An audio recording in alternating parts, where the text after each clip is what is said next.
Next चीज़ अपने पास process states. Process state बहुत important concept है। प्रोसेस स्टेट में देखो 5 स्टेट होते हैं, ठीक है। हमारे कोई भी प्रोसेस जो कंप्लीट होता है, कुछ भी होता है या रन करता है, तो उसके 5 स्टेट होते हैं बेसिकली। पहला स्टेट है न्यू स्टेट, दूसरा है रेडी, तीसरा है रनिंग, चौथा है टर्मिनेट। लेकिन उसके बीच में एक स्टेट आता है दैट इज़ वेटिंग। अब समझो आप, हर स्टेट की अपनी कुछ खासियत है, हर स्टेट में कुछ ना कुछ होते रहता है। अब क्या होता है वही चीज़ हम देखेंगे। तो देखो, पहला जो स्टेट होता है हमारा न्यू स्टेट। न्यू स्टेट में बेसिकली होता क्या है कि न्यू स्टेट में कोई भी प्रोसेस जो है वो क्रिएट होता है। प्रोसेस क्या होता है? क्रिएट होता है, यानी process created at new state. और ये न्यू स्टेट कहाँ पे होता है, कौन सी मेमोरी में होता है? ये सेकेंडरी मेमोरी में होता है, ठीक है। ये होता है सेकेंडरी मेमोरी में। उसके बाद प्रोसेस क्रिएट होने के बाद एडमिट होता है, ठीक है। प्रोसेस क्या होता है? एडमिट होता है। मान लो कि सबसे पहली बात तो क्या है कि आप क्रिएट हुए होगे इस धरती पे। आप क्या हुए होगे? क्रिएट हुए होगे, ठीक है। आप जब क्रिएट हुए होगे उसके बाद आपका कहीं एडमिशन कराया गया होगा, आप कहीं एडमिट हुए होगे। मान लो आप स्कूल में गए होंगे, क्रच में गए होगे, कहीं पे भी गए होगे, तो आपका क्या होगा? पहले एडमिशन हुआ, आपको लोगों ने एडमिट किया होगा, ठीक है। तो न्यू स्टेट से प्रोसेस क्रिएट होता है और न्यू स्टेट से रेडी में आता है, तो उसको आने को क्या बोलते हैं? एडमिट करना बोलते हैं। क्या बोलते हैं? एडमिट करना बोलते हैं, ठीक बात है।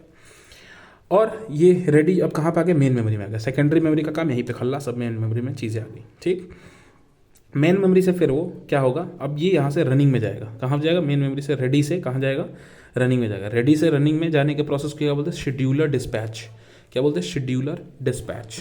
तो जब शेड्यूलर डिस्पैच, अब जैसे मान लो ये देखो, इसमें शेड्यूलर डिस्पैच किया गया है, ठीक बात। अब जैसे ही शेड्यूलर डिस्पैच किया गया, उसके बाद मैं क्या कहूँगा? शेड्यूलर डिस्पैच करके रनिंग में गया।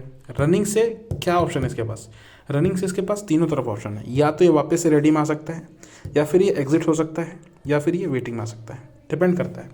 अगर मान लो रनिंग में है, ठीक है, रनिंग का मतलब क्या होगा? बीइंग एग्जीक्यूटेड, अब ये एग्जीक्यूट हो रहा है। नेक्स्ट चीज़ है कि मान लो अगर इसको इंटरप्ट कर दिया गया, ठीक है, या प्रियम्प्ट कर दिया गया, कोई संशोधन कर दी गई, तो ये क्या करेगा? वापस से रेडी में आ जाएगा। रेडी में आएगा, फिर से रनिंग में जाएगा, ठीक है, इस तरीके से जाएगा। या फिर मान लो इसको इनपुट आउटपुट चाहिए। मान लो आप ये कर रहे हो, तब तक इसने पूछा भाई कोई ऐसा आपने प्रोग्राम बनाया जिसमें आपको इनपुट देना जरूरी है, तो क्या करेगा? ये वापस से वेटिंग में आ जाएगा, वेट करेगा जब तक कि यूज़र इसको इनपुट ना दे दे, ठीक है।